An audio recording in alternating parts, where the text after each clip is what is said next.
Alexis McAllister is a player I really like, and I could see him fitting in pretty well to Ten Hag's 4-2-3-1 in the double pivot alongside Casemiro, as he'd be more than comfortable at dropping into the defensive third to aid the build-up phase, whilst also being able to push further forward and look to be one of the more advanced players sitting in behind the opposition's press. And that versatility is exactly what Ten Hag needs from a midfielder playing alongside Casemiro and Fernandes. Bruno Fernandes is going to be the more advanced out of the three, and so McAllister would be tasked with contributing in all thirds of the pitch, both in and out of possession. Now I do think that McAllister can do this, but I certainly don't think McAllister is as good as De Jong when it comes to his press resistance and ball carrying through the centre of the pitch. But he is still very good at both of those, whilst also being the exact type of player you want when you're moving the ball short and quick under pressure, with McAllister thriving in Brighton's system because their possession shape is based on drawing the press in and then using the short sharp passes to play around and through the pressure, then being able to exploit the space in behind the opposition's high midfield line,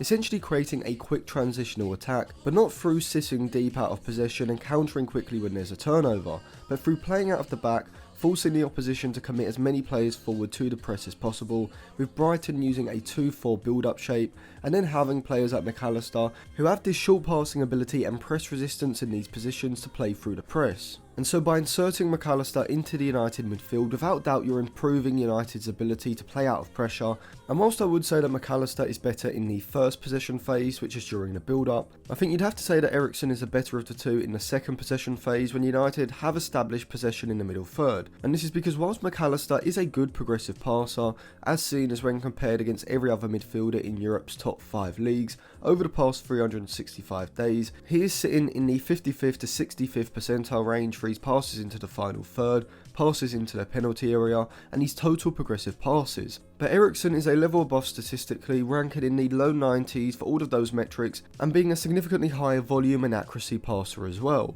But despite not being as good a progressive passer, I think McAllister's increased agility and athleticism contributes to him being a better carrier of the ball than Eriksen. When Eriksen is moving forward, it's nearly always via a pass. He can carry the ball forward and beat a man, but McAllister is just much more efficient as a ball carrier in that deep midfield position, and the stats reflect this, with McAllister sitting around the 70th to 80th percentile range for his progressive carries and successful take-ons, as well as his carries into the final third and penalty area, whereas Eriksen ranks around the 70th percentile for his progressive carries and carries into the final third, and slightly further down for his carries into the penalty area, but significantly lower for his successful take-ons. And so whilst Eriksen is a better passer, you'd have to say that McAllister is the better dribbler and ball carrier. But one asset that both players excel in is their output in the final third, with McAllister being the type of midfielder to get into goal scoring positions, with Eriksen instead excelling at creating goal scoring opportunities, and this can be seen as McAllister ranks in the 95th percentile for his non-penalty XG,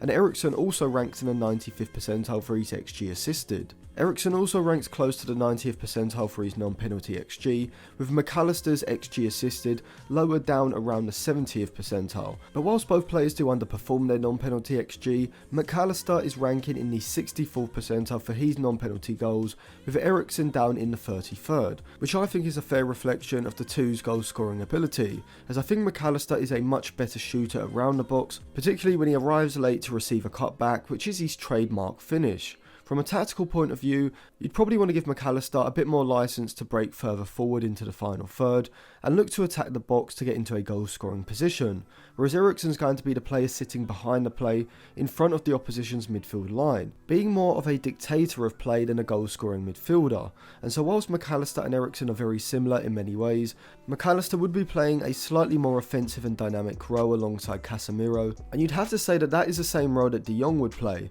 what I'd refer to as a roaming playmaker. But McAllister also strikes me as potentially having the movement inside of the box and the finishing ability when he gets those opportunities to develop into a goal scoring midfielder, in the same way that Gundogan has showcased over the last few years, and Sabitzer has done briefly throughout a few games this season. Although playing the same role, however, I think McAllister is a level below De Jong at the moment, but that's no shock as De Jong is currently a world-class player, and whilst McAllister isn't quite at that level just yet, I think he's already elite when it comes to his short passing under pressure, and he's a pretty good all-round possession player as well, and I could see McAllister being a starter for one of the super clubs in their midfield in the next 2 to 3 years, and really hitting that world-class level by the time he hits his late 20s. So if you do look at it from a long-term 5-year point of view, McAllister would be an excellent option for United, likely costing around 60 to 70 million pounds if the Frankie de Jong deal isn't viable. As I said in previous videos, I am now doing full video and channel reviews, so if you want me to give you any advice or feedback for a specific video or for your whole channel,